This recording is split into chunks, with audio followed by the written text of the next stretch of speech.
Hello, and welcome back to the Adventures in Advising podcast. Matt and Ryan here as usual. Ryan, when you hear terms like collaboration and partnership, what goes through your mind? One of my favorite things is the way that we can benefit from other people's point of view.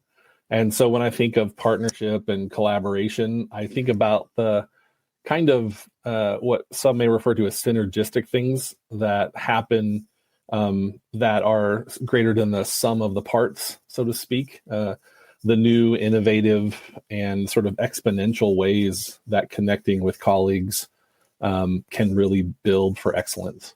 Yeah, I 100% agree with that. I do think that a lot of times those terms get overused as buzzwords.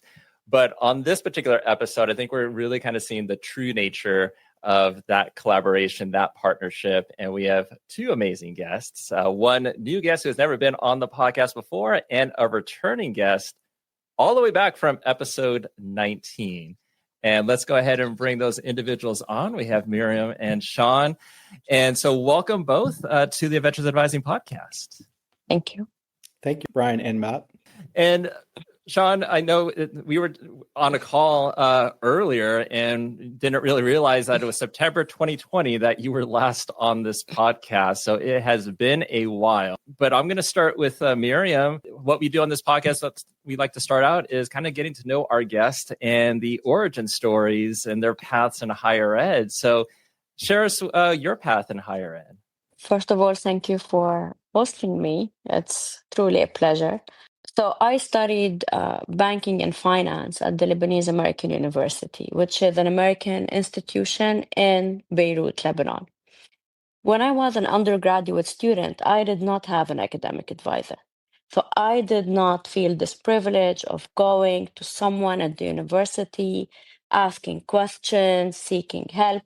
And I came from a French system where you're not really encouraged to speak up. I mean, it's a different educational system. So transitioning into an American system where public speaking is really valued and it's a completely different system. I didn't have an advisor to help me through the way, but I had great faculty who served as mentors. I continued my master's at the Lebanese American University, and I had great mentors on the graduate level. I was as well a research assistant, and then I moved to Dubai in the United Arab Emirates, where I joined advising at the American University in Dubai, where they had an advising center. And I was able to contribute to the student journey. And the best moment for me was seeing those students at the graduation date, seeing those parents coming to me and learning how much value I have added to their kids' journey throughout the university. So to me, advising is not a job. It became like a passion. And I started advising in 2010. It's 2025, and I'm still advising and I'm still enjoying.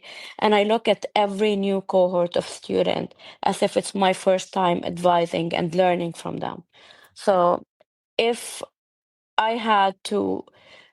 I'm given another chance to choose another career, I would still choose advising because I really love it. And I love learning from other advisors. That's why I connect very well with Sean, because we both learn from each other. Awesome. Yeah, I appreciate that. And, you talked about passion. We can hear it in your answer. And I think also just for listeners, with this recording, it's also about a little after 10 p.m. your time where you're at. So the dedication that you have for even sharing this information, we truly appreciate. And you mentioned your partner here, Sean. Sean, it's been like 5 years since you've been on the podcast. For those that didn't catch episode 19 way back, tell us about you. Thanks, Matt. And thank you again, Matt and Ryan, for having me on this time. Really excited to talk about this partnership we have with IASAS. My background, it's a bit of a checkered past with education. I was a very let's say not as prepared as one should be when they go to college, and I auditioned for a music department, and that's how I got into college. I had this great person who really stuck their neck out and put their reputation on the line by writing a letter to the admissions department asking if they would accept me as a special talent. The person turned out to be my actual advisor, because when you're a music major, your private instructor is your advisor. And he was a faculty member, and he was wonderful and taught me what it meant to be a professional musician. And I think he taught me so well that I learned I didn't want to be a professional musician. And I certainly didn't want to be a music teacher, because I just don't really like marching band that much. And you kind of have to do a lot of marching band when you're a music teacher. Sorry, Ryan. And I just realized that wasn't for me. And so I actually switched my major to philosophy. And I had this wonderful woman who was my advisor. I just wrote to her the other day. She's a faculty advisor, to tell her, thank you for everything you've done for me, because she has retired several years ago at this point. And one of the best things she did is she actually suggested that I transfer, because I went to the philosophy department that was actually very small, and she thought that I had something that I could offer the field as a professor. And so I thought my goal was to be a philosophy professor. And she said, well, you need to transfer to this other school because they have a much bigger, department with, very kind of renowned faculty, and you want letters from them because you will get into a better graduate program than if you get letters from our department. And I thought, boy, talk about student-centered and selfless. That department actually ceased to exist as a department. It became like a service department because they just didn't have enough majors. So I think about where we are now in higher education and where we were back in 1996 or whatever, or 95 when that was. So anyway, I also worked as a peer advisor.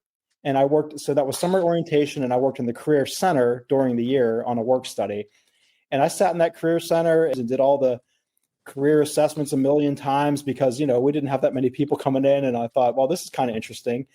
And it always said I should be a clergyman, a military officer, or a college professor. That's what always came up on my thing. And I always was like, I always leaned more towards the professor, even though I oddly thought about going into the clergy, because I thought, wow, I can sit around and read and write about philosophy, and it's a good retirement plan, right? Kind of thing.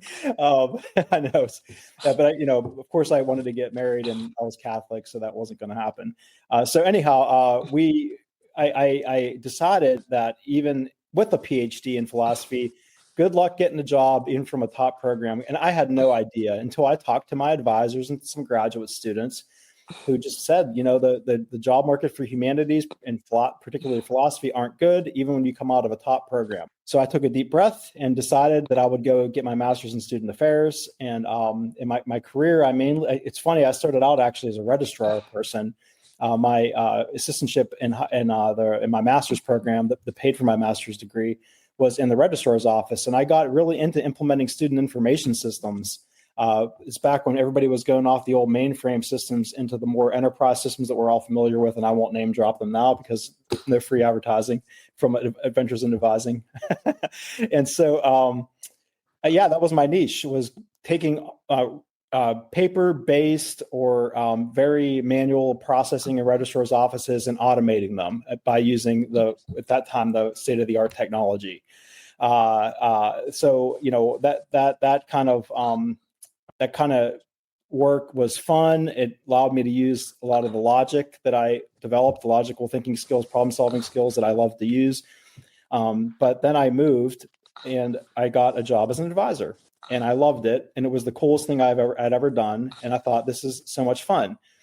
And then my student loans were rolling in, and I got very nervous. And so I took a job as a systems analyst, working again on student information system implementations. At which time my wife, so I'm very old, Miriam, so my origin story is a lot longer. But my wife said to me, "You're becoming a miserable person being a systems analyst. You need to get back with your students." She said, you were so happy, and I just had joy in my work while working with students. She said, "You're just turning into a miserable person, and you don't want to be that kind of person." I was 30, and I decided to just throw my 100% all in and be a professional advisor, and that's where my career really launched in this space. And I could talk about that more if you want, but I think that's not the topic for today. Well, I know that as we talk through the conversations and the questions, more of your role now, Sean, will come up, I'm sure. But I'm curious, certainly different backgrounds, experiences, and journeys through higher ed. How did the two of y'all become partners on a project? Lisa. Lisa, yeah, that's true. Do you want to tell them about Lisa, Miriam?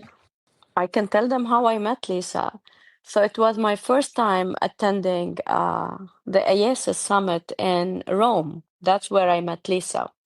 And I currently work in Qatar. At the time, Lisa worked at the American University in Sharjah in the United Arab Emirates. And we connected really well that she asked me immediately to join IASAS. I joined their board meeting. I became their regional coordinator of the Middle East. And then a year back, probably, Lisa said, I know that you like NACADA and your advising background. I think we should do something with NACADA. And I have a friend, Sean, and I'm going to connect both of you together. And that's how the story started. But I don't know how Sean knows Lisa. It's not much different. I attended the conference that was virtual back in 2020 because of the pandemic, and I met a number of people from the organization. I thought it was just a spectacular group of professionals all over the world who have very different contexts but care about the same things. And I found that to be just such an eye-opening and just amazing experience. I got introduced to Lisa via email, and we had a nice discussion about how can NACADA work better with IASAS. We went back and forth on a few different things, and I presented an idea that I know everybody here knows Dr. Wendy Troxel had, that it was something actually that her father did. And it's this really cool way of gathering information from big groups of people, which we can get into that a little bit later. So we presented this idea to Lisa, and she thought it was cool. And then she said, hey, you need to talk to this person, Miriam. So we set up these meetings, and that's how I think it all began. So thank you, Lisa. Yeah. She's on a ship right now, semester at sea. Oh. Yeah. Well, by the time Lisa listens to it, hopefully Lisa does. Thank you so much again, hearing about that, and thank you, Lisa, for bringing these two organizations and these individuals together. When Ryan and I saw the announcement through the NACADA email, it was announced as like two global leaders in student support. I know Lisa brought you all together, but from your perspectives, what makes now the right time for this collaboration? I think NACADA is the benchmark for academic advising. So everybody looks at NACADA for best practices, for advising load, etc. But it's not always feasible for everyone to go attend the NACADA conferences because the conferences always happen in the US. It's a long travel, and even when they have their online programming, they're on a different time zone, so they're not really accessible to the people from outside the US. And again, the cultural differences between institutions in the US and outside the US. So there's also a difference between American accredited institutions and American institutions. So which necessitate the need for sometimes developing or adjusting practices, adjusting the way we do advising in order to take into account all those socio-economic, cultural factors into consideration. That's why we felt we needed to look at advising with a holistic perspective. So NACADA is the benchmark, but then we can take those theories, practices, history, etc., and adjust it to other parts of the world so that everybody could benefit, and we develop programs that are accessible for everyone. So, Sean, I think our listeners and viewers, folks who hang out with us on these adventures, are familiar with NACADA as an association and organization, its influence. But from your perspective, joining the executive office after being among the membership, what have you learned about IASAS through this process, and how has that influenced your thinking about NACADA as an organization? That's a great question, Ryan. So what I learned from talking to members from IASAS is that the work that we do in the U.S. that we call academic advising can be kind of distributed across a number of different positions in some universities. And I used to have them all written down somewhere, but it doesn't matter. The point is that we might not all call it the same thing, but across the world, students need a lot of the same things. We're human beings trying to learn stuff. And when human beings are trying to learn stuff, we experience certain challenges, and those challenges are kind of, the context might be different, but the human experience, the human condition is similar. So I think that's where this came about. And the idea was that how can we kind of harness this information from across the globe to bring it into the context that we already have. Like I said, people look to NACADA for things. Of course, I'm a big NACADA fan, but I also know that we don't have all the answers for everything. And we need to be more, we are, this is the point of this, is to be more inclusive of different cultural contexts in which this work happens. I think I answered your question. I don't know if I went off on a tangent.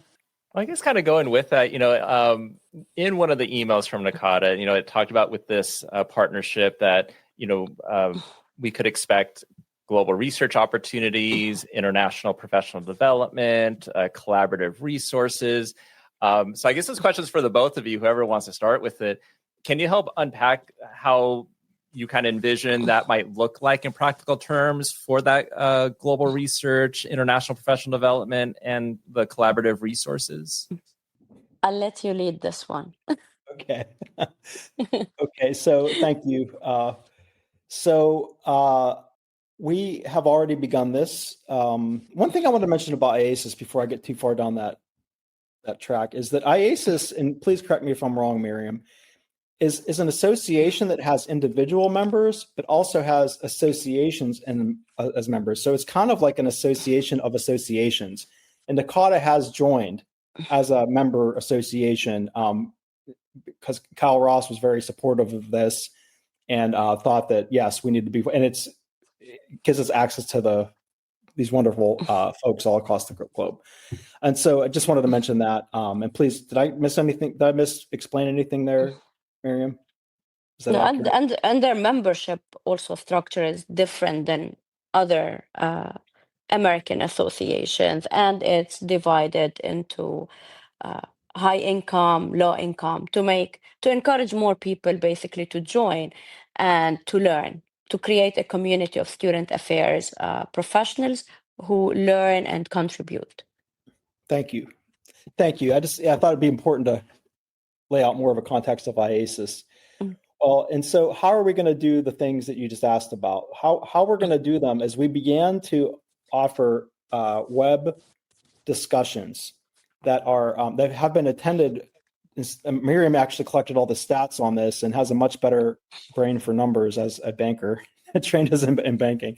It was several countries all over the world. I think every inhabited continent was represented, has been represented at these events. We've done the first two, and we're getting ready to do the third one, to plan the third one. And this is what came from Wendy Troxell's brain, and she said it was actually something her dad did. You divide certain questions into research, policy, practice, and so we started out with sort of the practice. And so what is academic advising at your school, in your country, on your campus?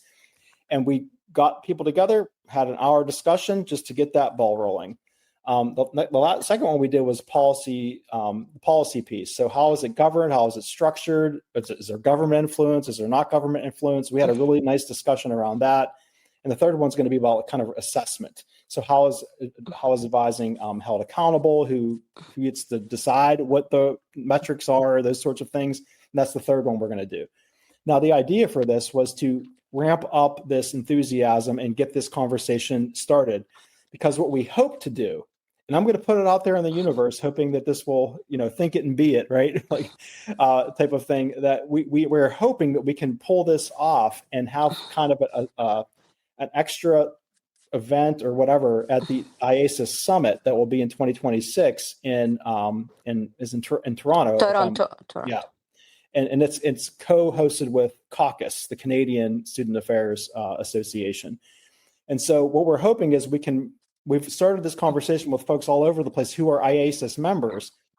The hope is that many of them will come to this summit and we can have this conversation. And then Wendy, in her, brilliant assessment and professor brain, has it, and she knows how to make this happen so that we can come out of it with position papers, maybe grant proposals. And you kind of see where it goes when you break the people into these three groups.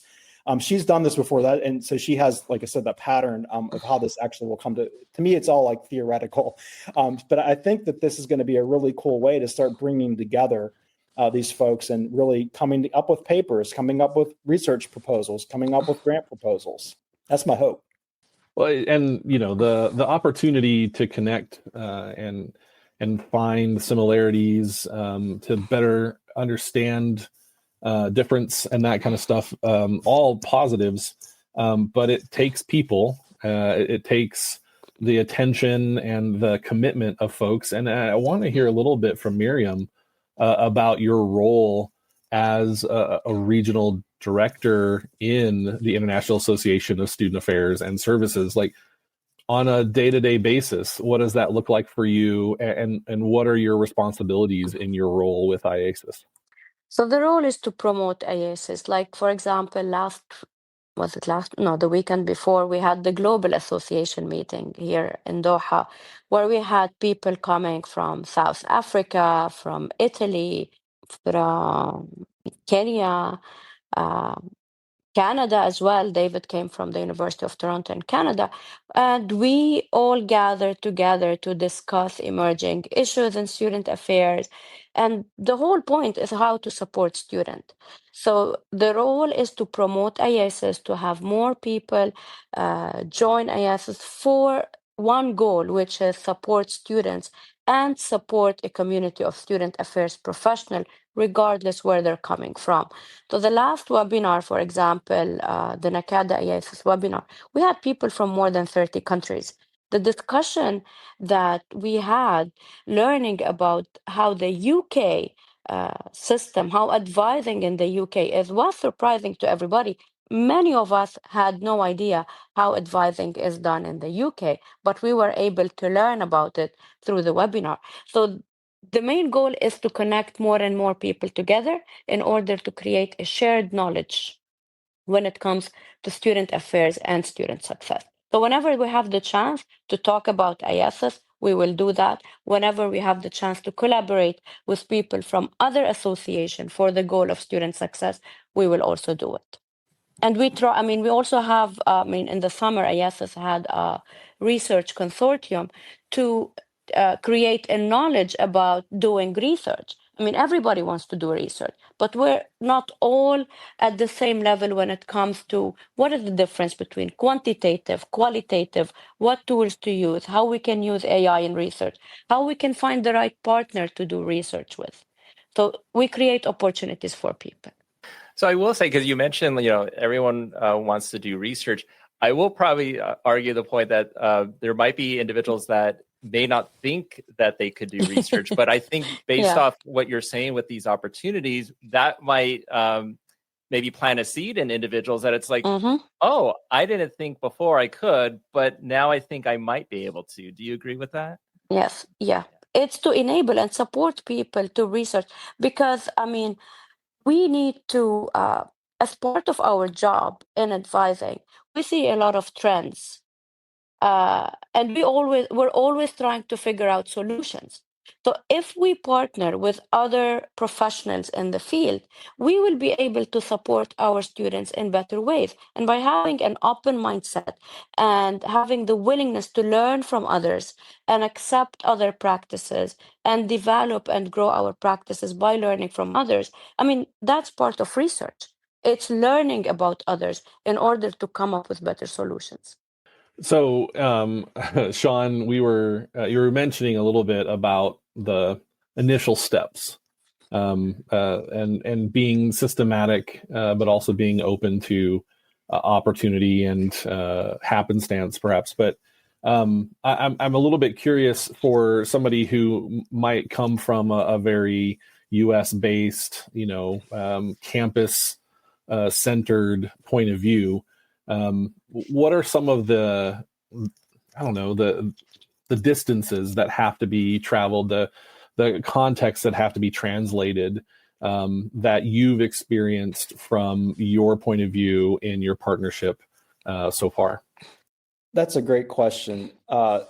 So the difficulty is that I've noticed is that we all come into these spaces with our own lenses, right? That's natural. That's how we all see the world. And what we have to do when we come into these spaces is kind of, it's funny. It's exactly how my old professors taught me how to study Greek philosophy, ancient Greek philosophy. Forget everything you know. Like you can't think about the atom the way that you learned it in high school when you're reading Plato and Aristotle. You just can't. You have to pretend you don't know anything. And so I enter these spaces, and I think it's important to enter these spaces to kind of realize that, what we know is only maybe not relevant in a particular context. And so I have experienced conversations where there's like this lack of awareness that, when someone speaks from a certain context, that they might understand that the context may not be translated to other cultural contexts. So I see it as, I was in a meeting earlier today, and somebody said to me that, everybody looks up to the US, everybody looks up to NACADA for how we do things. And I mean, I was like, wow, that's pretty cool. And people think that we have it all figured out. and it's interesting because I say, well, there might be some institutions who have really good models and have things figured out for them, but it's not like we have a nationwide advising, standards or something like that. We have the conditions of excellence, but every school does things their own way in their own context.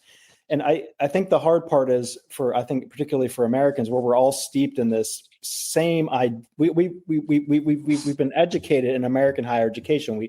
We study the history of American higher education, the history of American student affairs, the history of student development theory that was all built in our elite institutions back in the 70s and the 60s as a result of the American, notice how I keep saying American, the American student movements that happened in the 60s, and how these student development theories were in student affairs emerged as a response to that. And so this is very different. This is one way. And so I think what we have to do is remove that, see what might make sense in other places, and throw away what doesn't, and see what it's kind of the Venn diagrams, and see kind of what resonates, what doesn't resonate. And as I think Ryan mentioned before, like the whole is more than the sum of its parts. What is this kind of synergistic phenomenon that could be happening? How can we, as Miriam said, how can we learn from each other to do better for our students? And let's face it, every campus pretty much in the US and many campuses throughout the world have people from many, many, many different cultures. And so being able to understand things as much as we possibly can to translate across cultural contexts, I think it's just crucial in the way we do our work. So that was a long way to answer that, maybe that was a non-answer. I apologize if it is a non-answer. No, I think you answered it. Now, for both Miriam and Sean, you have multiple responsibilities. So if we take off the organizational hat, taking off the NACADA hat, taking off the IASAS hat, what excites you both personally about this partnership? Well, I think that, thank you for this question, because this is, the main added value of this collaboration is that members of IASAS come from Oceania, Australia, Philippines, South Africa, the Middle East, Europe, and then NACADA is mainly in North America. So having people from different parts of the world talking about one thing, how to do advising, is very important because, I mean, to me, NACADA is the benchmark. I mean, when I started in advising, every time they would look at what is the best load for advisors or the ideal load for an academic advisor, we will look at what NACADA recommends as an academic advising load. When we talk about structure and reporting, we always refer to what was published by NACADA. But again, when we apply everything that comes from NACADA in a context outside the US, we discover that we need to change few things or do things in a different way. And having the chance to have those conversations with NACADA directly is a great opportunity because NACADA are the experts in advising. So offering the opportunity for professionals outside the US to share their point of view, their experiences with NACADA representatives is very important. Nice. How about you, Sean? What makes you excited about this partnership? I mean, this is going to sound corny, but I really do think that we can make the world a better place. But I think education just has, and the relationships that students have with the types of work that we do, whatever your title is, the thing that we call advising, it can make those human connections. At universities, we're surrounded by people who are trying to improve their lives, improve themselves as humans. That's us, we who work there, that's professors, that's everybody, the students. That's why we're there. We're trying to improve ourselves through learning. And to be able to work with others across the globe to help that work in their specific community, their content, wherever they are, I think it can really help to make things better, to move things in a better direction. Yeah, I think that's what it is. And one of the things that I've learned so far is that it's funny that when we have these conversations with these folks from all over the place, we're all dealing with the same problems. It's the same. We have some very, very similar issues. The contexts are different, right? In the US, the big thing is student debt, right? I mean, students have to pay so much. That's the big difference. Students will go into 100 grand, 150 grand, 200 grand to get a degree. That doesn't happen in other places. And so that's kind of a different kind of angle that the US has. But, all over the world, it's mental health. There's a huge mental health crisis. Every school I've worked with, there's mental health issues with students and not enough resources at the university or in the community. That seems to be a universal truth. Students are still the ripple effects of the pandemic they're still very much at play, with students maybe not developmentally where they would have been 10 years ago at this point, because of the different developmental tasks that didn't get accomplished due to the pandemic and those types of things. I'm telling you, you're all working with students still. I don't really work with students anymore, but these are the kinds of things that we were hearing. It's like, oh, we all have these same issues. And so it's how do we see what's the same? How do we see what's different? And how do we use that information to help, create models, mental models, research projects, all these things to help improve it, in whatever the context is. Yeah, context has come up a lot. Certainly understandable in this conversation, as three Americans attempt to navigate the hypothetical. So I'm going to ask a question, Miriam, that I don't know if you'll necessarily have given much thought to it, but we've recently been given an opportunity to consider, I guess, the impact of associating academic advising with a non-faculty role. It's been a theme. It's been a thread of conversations in academic advising literature for off and on. And I can't help but notice what the initials stand for in IASAS, and it includes a student affairs perspective. From your involvement with the association, do you have a sense of maybe why, if academic advising has a place in an international community of higher ed, it found its place in a student affairs perspective? If there's any discernible reason why it wasn't disciplinary, higher ed, or faculty or curricular places where advising landed in a organizational sense? Thank you for your question. I've always thought about this question, like why academic advising is not a discipline that people go and study. But I mean, if that's your question, right? That it's not something that people pursue as a major. So, as an undergrad, I did not have an academic advisor. I did not know what an academic advisor is. Uh, I had mentors. I had faculty who helped me select courses, for example. And I think in most of the world, that's how advising started.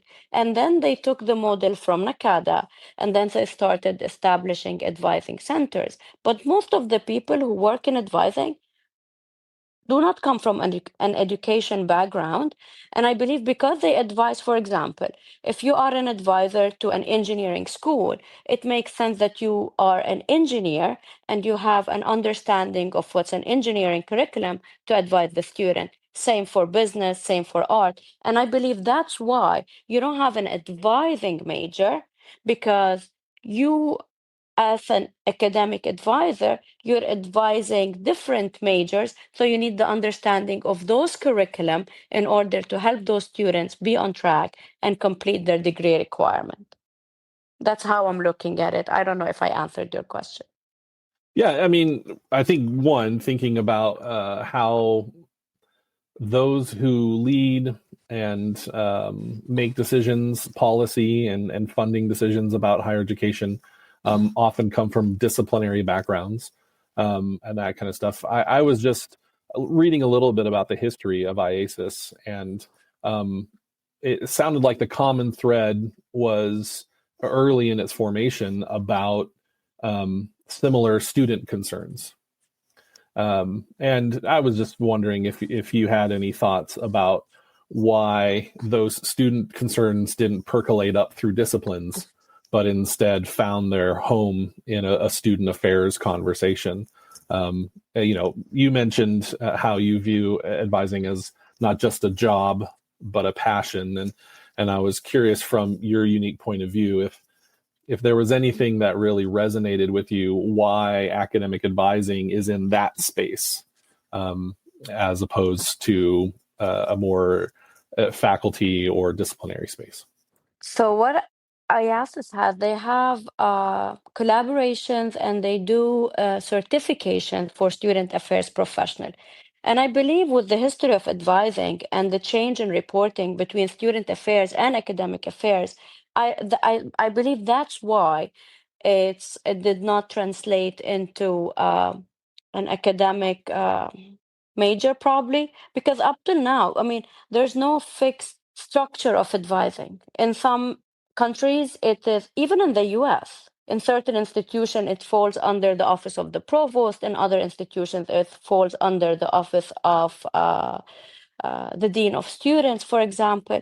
And with each reporting structure come different perspectives, different probably areas of responsibilities. So probably that's why we don't have one track for advising, and that's why it did not become a major by itself. And as we get towards the end, is there anything that we missed about this partnership that we should discuss, or anything you want to add?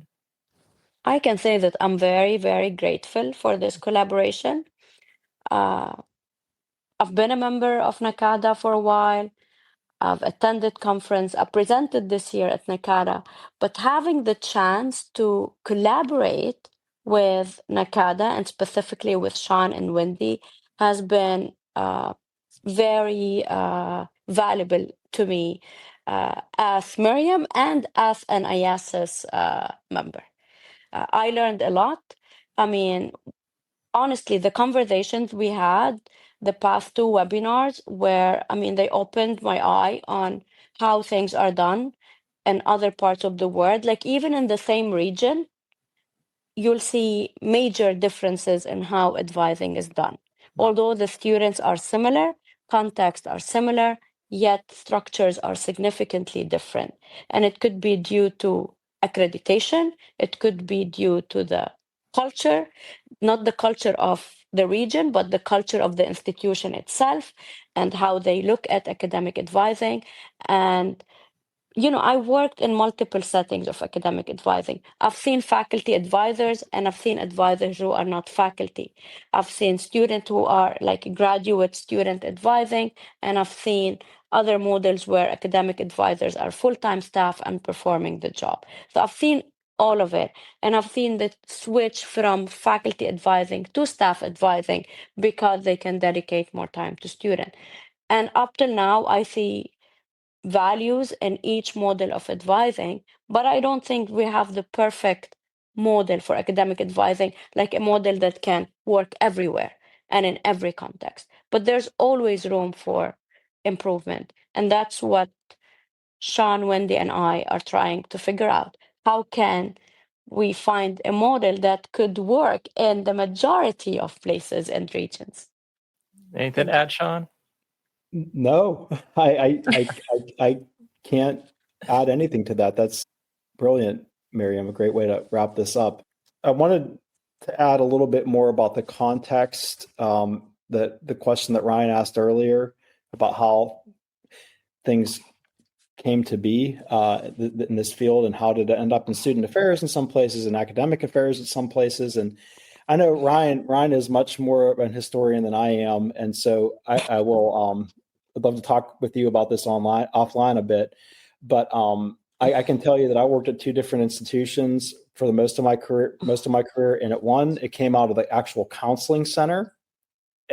It's how advising started, as a separate role from counseling and from what faculty did. There were still faculty advisors there, but that's how it began.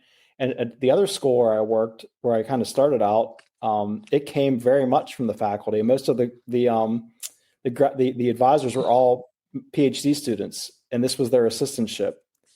And they eventually ended up hiring people like me. When I started there, it was all these grad students in film and Russian study. It was amazing. And they were like, "You're the first professional advisors I've ever met. Like, you actually went to school for this stuff." And we all had backgrounds in student affairs. I thought it was pretty. That contrast is different. So when Miriam was talking about how this kind of gets born at schools across the world, it actually is born in different ways at institutions here in the U.S. where the profession itself was born. So that was the only kind of other thing I had to add, but that's it. Awesome. Miriam, a non-partnership question. You specialize in various types of fields, so mentoring, researching, implementing best practices, but also multitasking. Mm-hmm. What are misconceptions that we get wrong about multitasking? Wrong? Mm-hmm. I don't know. Maybe people assume that if you multitask, you do not give all your dedication to one task because you have to perform different tasks. But to me, all the tasks that I'm doing simultaneously are things that I'm enjoying. One of them is data analysis, for example. I love data. I love statistics. If I don't see numbers in a day, I'm not happy. I need to see data. I need to see trends and patterns and trying to figure out why this happened and what should I do here? You know what I mean? Like, or even the audit itself. Like when people ask me, why did you move from finance to advising? The degree audit, like you learn auditing in finance and accounting. And if you don't have attention to details, you cannot master a student degree audit.